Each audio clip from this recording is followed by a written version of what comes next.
పార్వతీ పరమేశ్వర కళ్యాణం కమనీయం కనువిందు ఆయనే లోకం భూలోకం.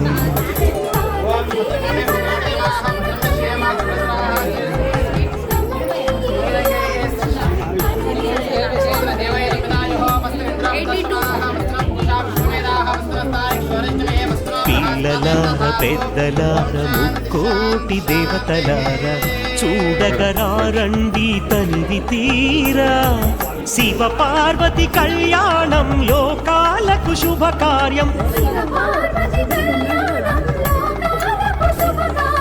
శివ పార్వతి కళ్యాణం లోకాలకు శుభకార్యం. పార్వతీ పరమేశ్వర కళ్యాణం కనువిందు ఆయనే ఈ లోకం.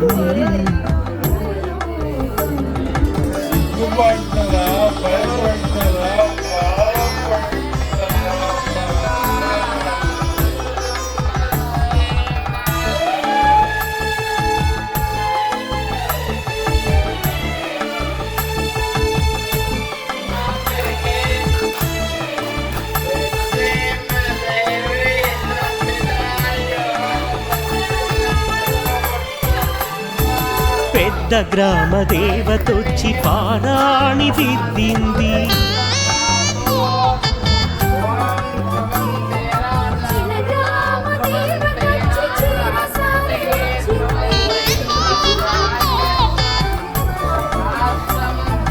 భూదేవి కదలి వచ్చి ఎవరి చక్కని వాడు ఎంతకు చిక్కని వాడు ఎప్పటికి దారికొస్తాడో. ఎవరి చక్కని చుక్క సొకు దీని కాలికి మొక్క కాదన్నా వెంట పడుతుంది కాదన్నా వెంట పడుతుంది. ఎవరి చక్కని వాడు ఎంతకు చిక్కని వాడు ఎప్పటికి దారికొస్తాడో. ఎవరి చక్కని చుక్క సొకు దీని కాలికి మొక్క కాదన్నా వెంట పడుతుంది కాదన్నా వెంట పడుతుంది.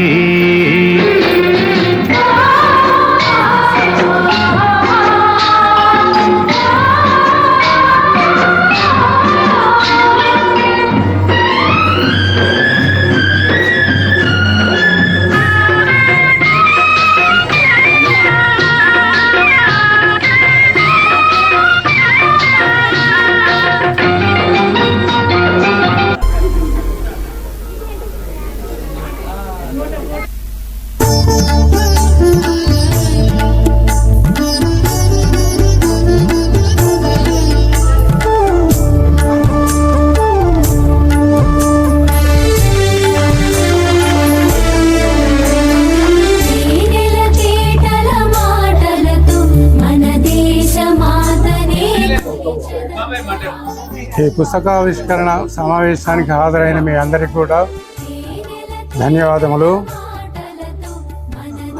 వాయిస్ ఆఫ్ మెంతల కిషన్ రావు గారు రాసినటువంటి మరుపురాని నా జీవిత గాథ అనే కార్యక్రమాన్ని నేను ఆవిష్కరించడం నా పూర్వజన్మ సుకృతంగా భావిస్తున్నాను. ఈ పుస్తకం ఆవిష్కరించడానికి నాకున్నటువంటి అర్హత ఏందా అని ఆలోచన చేశాను ఒకసారి. అయితే వారు 80+, నేను కూడా 80+. వారికంటే 1-2 సంవత్సరాలు నేను ఎక్కువ ఉండవచ్చు బహుశా. అందువల్ల నేను పుస్తకం ఆవిష్కరించడానికి నేను కూడా అర్హుడనే ఉద్దేశంతో ఈ కార్యక్రమానికి నేను ఒప్పుకోవడం జరిగింది. తర్వాత మీరు ఇదివరకు ఎన్నో గ్రంథాలు రాశారు. వారు గతంలో రామాయణం గురించి రాసినటువంటి దాన్ని కూడా నేనే వారి చిన్న కుమారుడు రాము గృహప్రవేశ సందర్భంగా నేను ఆవిష్కరించడం అప్పుడు కూడా జరిగింది. ఈ రాసినటువంటి పుస్తకాలు ఏవైతే ఉందో మనకు భావితరాలకు మార్గదర్శనం చేస్తాయి. వాటన్నిటిని కూడా వారి వంశవృక్షానికి సంబంధించిన అన్నిటి కూడా చాలా వివరంగా వారు రాశారు. నేను చదివిన చాలా సంతృప్తి చెందాను కూడా. జీవితంలో 4 సార్లు పెళ్ళిళ్ళు అవుతాయి అంటారు. ఒకసారి తల్లిదండ్రులు చేసేటువంటి పెళ్ళి, 60వ సంవత్సరంలో చేసేటువంటి పెళ్ళి, 80వ సంవత్సరంలో పెళ్ళి మళ్ళీ ఒకసారి జరుగుతుంది కాబట్టి ఇప్పుడు పెళ్లి జరిగినట్టు వారిది. తర్వాత నాలుగోది ఏదైతే ఉందో 100 సంవత్సరాల తర్వాత వారు 100 సంవత్సరాల తర్వాత జీవించి మళ్ళీ 4వసారి కూడా మా అమృతమ్మ మెడలో తాళి కట్టాలని ఆ యొక్క అభిలాష. నేను వారిని ఆశీర్వదిస్తున్నాను కూడా. వారందరికీ కూడా ఆ యొక్క శుభాశీస్సులు, వారందరూ కూడా ఆయురారోగ్య ఐశ్వర్యాలతో వర్ధిల్లాలని మా ఆకాంక్ష.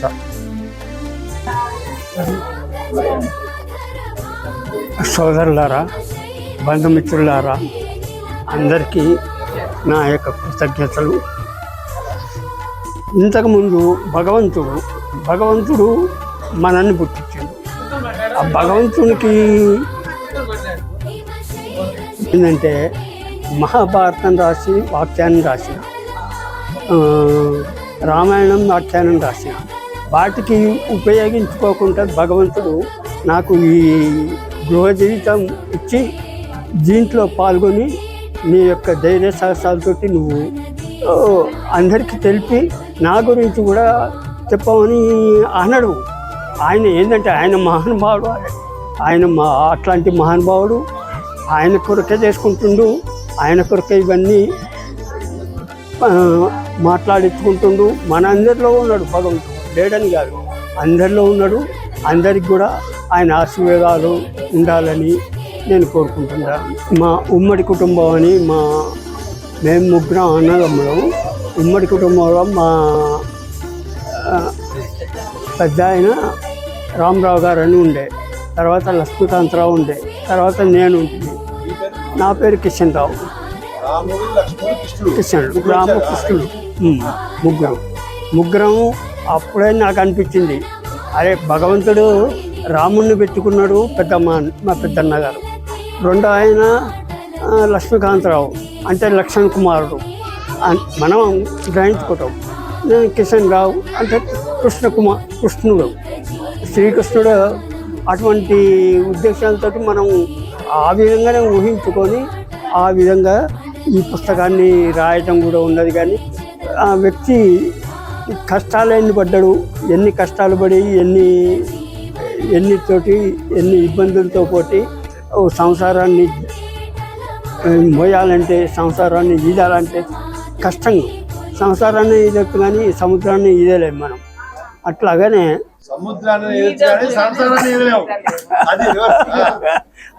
అక్కడ ఉంటుందనే మీరు అర్థం చేసుకుంటారు అనే ఉద్దేశంతో మీరు మాట్లాడతారనే నేను అది గ్రహించిన. సరే, ఇది